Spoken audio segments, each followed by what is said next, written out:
Opakai hạ chung nung kapathi lấy sự thiêu dòng tổ tê thầy him a hipoi nei ngai lut nahi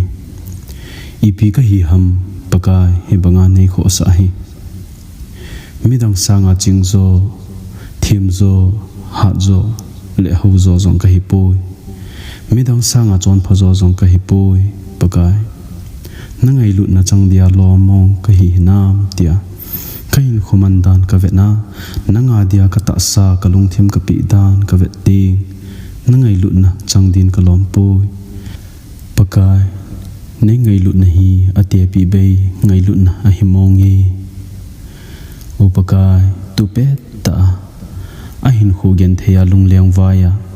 building be banga ki gel sia hodi na anga nangai lut na na khutu na nami happy na ka hin thum pi e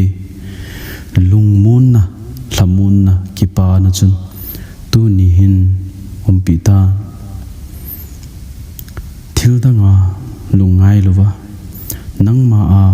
lung angai ti a hin khu lamdan dingda hin musain hitabang ha sat gen theina kachunga alun hi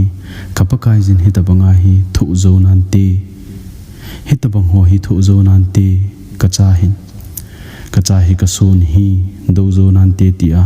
pakai nangman nakine pia na sun na thugu hin he sain han san na tha na pi bezo din lagaw tha na ka hin thum pi na hi